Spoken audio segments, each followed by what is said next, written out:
AP PCC chief షర్మిలకు golden chance వచ్చిందా? అన్న జగన్ పై ప్రతీకారం తీర్చుకునేందుకు ఫోన్ ట్యాపింగ్ రూపంలో వజ్రాయుధం దొరికినట్టేనా? ఫోన్ ట్యాపింగ్ జరిగిందనే షర్మిల ఆరోపణలను రేవంత్ ప్రభుత్వం ఎలా తీసుకోబోతుంది? ఈ కేసులో కీలక నేతల అరెస్టు తప్పదని చెప్పుకోవచ్చా?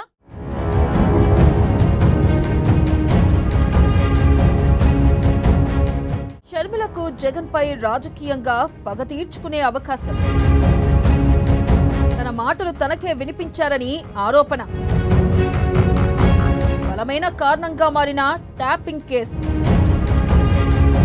జగన్ ఆర్థికంగా ఇబ్బంది పెట్టాలని షర్మిల ఆరోపణ. ప్రజల్లో సెంటిమెంట్ రగుల్చేలా షర్మిల ప్రయత్నం.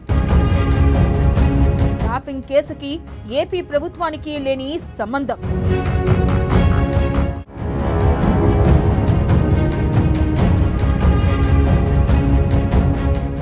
ఏపీ పీసీసీ చీఫ్ వైసీపీ అధినేత జగన్ సోదరిగా రాజకీయాలు చేస్తున్న షర్మిలకు రాజకీయంగా ఆవేశం తీర్చుకునే అవకాశం వచ్చింది.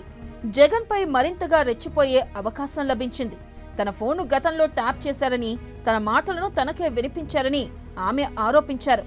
అయితే ఇది జరిగింది ఏపీలో కాదు, తెలంగాణలో. కానీ ఏపీలో అప్పటి వైసీపీ ప్రభుత్వం ఆమెను టార్గెట్ చేసి ఫోన్ ట్యాపింగ్ కు పాల్పడేలాగా సొంత అన్నయ్య ప్రోత్సహించాడు అని ఆమె ఆరోపణ చేస్తుంది. కాంగ్రెస్ పార్టీ ఒక జాతీయ పార్టీ, కాంగ్రెస్ పార్టీ ఇలాంటివి చేస్తుంది అని నేను అనుకోను. రాజశేఖర రెడ్డి గారు ముఖ్యమంత్రిగా ఉన్నప్పుడు కూడా ఇలాంటి ఫోన్ ట్యాపింగ్ ఎక్కడ జరగలేదు.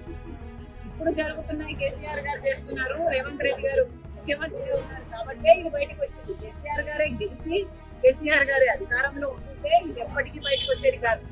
ఒక మాట చెప్తున్నాను, నేను నా ఇంటికి వచ్చి నా ఆడియోను నాకే వినిపిస్తుంటే నాకెంత అవమానంగా ఉండాలి.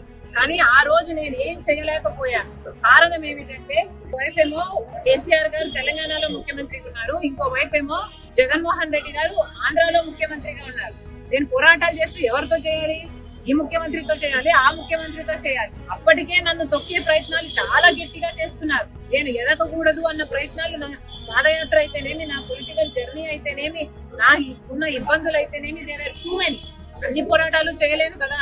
కాబట్టి నేను ఈ ఫోన్ ట్యాపింగ్ విషయాన్ని పక్కన పెట్టదలుచుకున్నాను. ఎందుకంటే నేను ఒకవేళ పోరాటం చేసినాక ఫోన్ ట్యాపింగ్ జరిగింది అని నేను బయట చెప్పినా కూడా అటువైపు తెలంగాణలో ఇన్వెస్టిగేషన్ జరగదు, ఇటువైపు ఆంధ్రాలో ఇన్వెస్టిగేషన్ జరగదు. ఎందుకంటే పోలీస్ డిపార్ట్మెంట్ అంతా వాళ్ళ చేతుల్లో ఉంటుంది కాబట్టి. ఇప్పుడు ఆమెకు మరో బలమైన రాజకీయ కారణం లభించిందని చెప్పాలి. వాస్తవానికి ఫోన్ ట్యాపింగ్ అనేది ప్రస్తుతం ఉన్న చట్టాల ప్రకారం కీలకమైన కేసు. కానీ ఏపీలో ఆమెకు సంబంధించి ఎలాంటి ఆధారాలు లేవు. తెలంగాణలో ప్రభుత్వం కాంగ్రెస్దే అయినా నడిపిస్తున్నది మాత్రం రేవంత్ రెడ్డి. రేవంత్ రెడ్డికి షర్మిలకు మధ్య రాజకీయంగా పరస్పర విభేదాలు, అవగాహన లోపాలు చాలానే ఉన్నాయి. ఇన్నాళ్ళు అయినా రేవంత్ రెడ్డి ఏనాడు షర్మిల గురించి గాని, షర్మిల రాజకీయాల గురించి గాని ఎక్కడా ప్రస్తావించలేదు. కేవలం గత ఎన్నికల సమయంలో విశాఖపట్నం వచ్చిన సందర్భంలో మాత్రమే ఆయన ప్రచారం చేసి వెళ్లిపోయారు.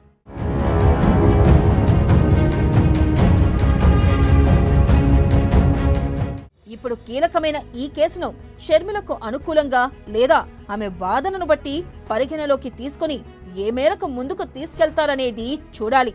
కానీ షర్మిలకు మాత్రం ఒక బలమైన అవసరాన్ని ఈ కేసు కల్పించిందనే చెప్పాలి. గతంలో వివేకానందరెడ్డి హత్య కేసును తనకు అనుకూలంగా మార్చుకున్న షర్మిల ఆ తర్వాత ఆస్తుల విషయాన్ని కూడా తెరమీదకు తీసుకొచ్చారు. ఈ రెండూ విఫల ప్రయత్నంగానే మారిపోయాయి. ప్రజలు పెద్దగా పట్టించుకోలేదు. దీంతో షర్మిల పోటీ చేసిన కడపలో 3వ స్థానానికి ఆమె పరిమితమయ్యారు. కొందరు డిపాజిట్లు కూడా దక్కలేదని అంటారు.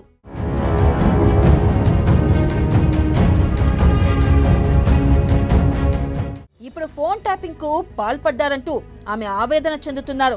సొంత అన్న తనను ఇరుకున పెట్టేలాగా, ఏకాకిని చేసేలాగా, ఆర్థికంగా అణిచేసేలాగా చేశారని చెబుతున్నారు.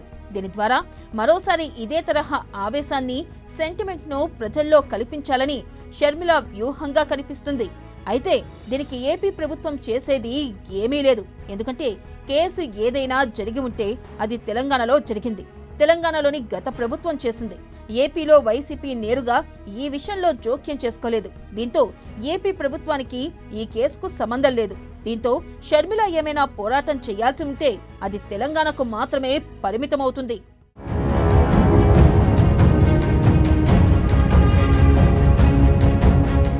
కానీ రాజకీయంగా మాత్రం ఆమె వాదన వినిపించేందుకు, తన ఆవేశాన్ని ప్రదర్శించేందుకు, తన అన్నపై మరోసారి విమర్శలు చేసేందుకు ఈ కేసు ఉపయోగపడుతుందని పరిశీలకులు భావిస్తున్నారు. దీనిపై జగన్ ఎలా స్పందిస్తారు అనేది ఆసక్తికరంగా మారింది. పైగా ఈ కేసులో సొంత బాబాయ్ వైవి సుబ్బారెడ్డిని కూడా ఆమె పేర్కొనడం, ఆయన మౌనంగా ఉండడం వంటివి కూడా ఇప్పుడు చర్చకు వస్తున్నాయి. ఏదేమైనా షర్మిలకు ఒక రాజకీయ అవకాశమైతే మళ్లీ చిక్కింది. దీనిని ఏ మేరకు వాడుకుంటారు అనేది చూడాలి.